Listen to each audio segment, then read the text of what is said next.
Hay situaciones disímiles, digamos. Por un lado, hay algunos sectores que hemos podido trabajar casi normalmente.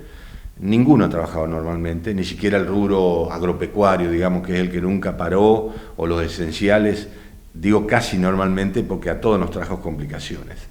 Hay algunos sectores que siguen complicados, hay algunas respuestas del Estado que se han dado y otras que no. Desgraciadamente, uno tiene la obligación de mencionar que hay sectores como hotelería, turismo, bares, gimnasios, y afines de gimnasios, que han vivido una situación diferente, distinta y más difícil que el resto, y no han recibido respuestas concretas, ¿no? Yo tengo un contacto permanente con muchos de ellos y a veces no sé qué contestarles, ¿no? Porque un hotel que no puede tener ni el 5% de su capacidad instalada, por más que el gobierno nacional le cubre parte de los sueldos del personal, todos los otros gastos que tiene hoy una pyme, una mini pyme, no están cubiertos. Yo creo que esa gente debe estar desesperada. Lo mismo que las empresas de turismo, lo mismo que muchos bares, restaurantes. O sea que ahí debemos enfocar a ver qué manos le podemos dar de las entidades gremiales y los pedidos al Estado, ¿no es cierto? Nosotros, por nuestra cuenta, le hemos pedido al Estado municipal que por favor a esos sectores los exima, aunque sea de los impuestos municipales, que si bien no son los más caros, los más onerosos, son pequeñas caricias que hacen a la economía de esas pymes, que bueno, ayudan, ¿no? Y ponernos a disposición para transitar esto y para ayudarlos a gestionar, porque los servicios le siguen llegando como siempre, luz, agua, teléfono, no hay forma de evitar esos costos. Los créditos en realidad no sirven porque los créditos hay que devolverlos. Entonces, ¿cómo va a ser esta gente? ¿En qué tiempo?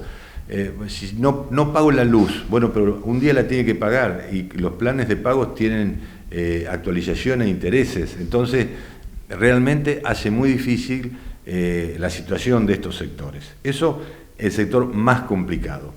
Luego, por ejemplo, pasamos o podemos analizar el sector de la construcción en Sunchales.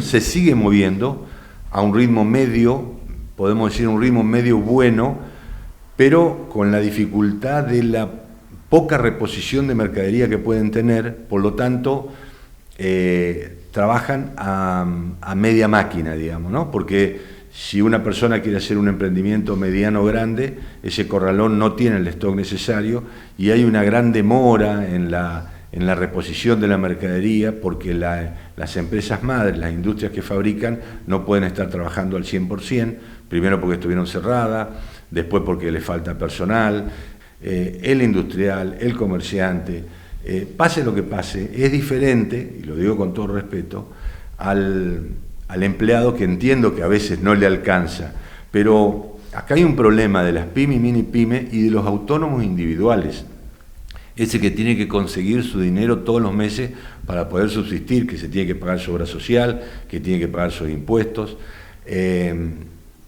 Por ejemplo, en el rubro supermercados y autoservicios, yo hablaba con la Cámara también, y me contaban que los problemas se van agregando unos a otros.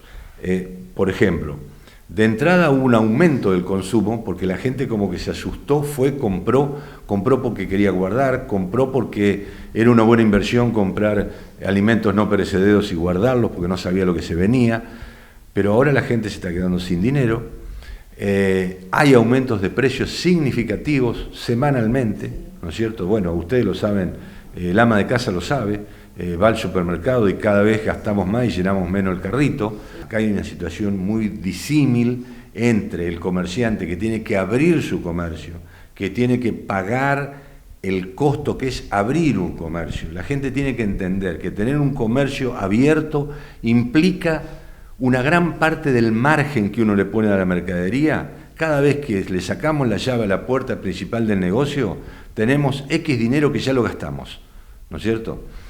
Cosa que no ocurre con esa mercadería que llega de otro lugar, rubro panadería, rubro autoservicio, rubro pilchas, que llegan en forma ilegal, por línea 2, como decimos en la calle, que no se vende en los comercios habituales, que se vende por internet. Una persona carga los productos en internet, los vende, marca con un 20%, tiene un 20% de ganancia, no paga nada. El comerciante con ese 20% no empieza a cubrir ni la mitad de los costos fijos que tiene durante todo el mes. Ahí es donde nosotros pedimos que haya un poco más de control, ¿no es cierto? Los camiones y la gente que viene de otra provincia, bueno, hay protocolos, yo no soy quien para hablar o criticar los protocolos, porque hay cuestiones dadas por los comités médicos a los cuales debemos respetar, ¿no? Cada uno debe hablar de lo que sabe. Entonces a mí me parece que sí debemos respetar los protocolos que supongo que la municipalidad toma porque el comité médico se lo dice, ¿no? O sea que en eso no voy a hacer ninguna salvedad. Sí creo que hay que mejorar los controles internos en cuanto a los sectores que cumplen con los protocolos y los sectores que no cumplen con los protocolos. O sea, no hay que hacer pagar a justos por pecadores. Hay bares, hay restaurantes, hay restobar, hay lugares de diversión de los pibes que cumplen con los protocolos y hay lugares que no. Y todo el mundo sabe quiénes cumplen y quiénes no cumplen. Entonces el pedido es a nuestras autoridades que se hagan cumplir los protocolos y el que no lo cumple, que se le ponga la faja de clausura. Porque no puede ser que haya una empresa que cumple con el 100% de los protocolos, con la capacidad como corresponde, con el distanciamiento que corresponde, con los elementos de higiene que corresponde, y luego, porque hay otros lugares que no cumplieron en absoluto y lo sabía toda la ciudad, y toda la ciudad lo mencionaba a grito, mandamos una ley, digamos, para que todo el mundo se cierre. No es lo mismo. Creo que en eso hemos fallado, ¿no es cierto? Hay que diferenciar el gimnasio que cumple con el gimnasio que no cumple, el bar que cumple con el bar que no cumple, y así sucesivamente, para que la gente tome la responsabilidad que nos corresponde a cada uno en este momento. Y decirnos las cosas y decirnos en qué estamos mal, que un cliente entre a mi negocio y me diga, che, Abrando, usted tiene mal esto, es una forma de ayudarme, no una forma de criticarme. Y que yo le diga a un cliente, por favor, póngase el barbijo, no es quedar mal con el cliente ni echar al cliente, sino también una forma de protegernos mutuamente. O sea que ahí es donde debemos exacerbar el tema del cuidado, ¿no es cierto? A las autoridades pedirles que nos controlen.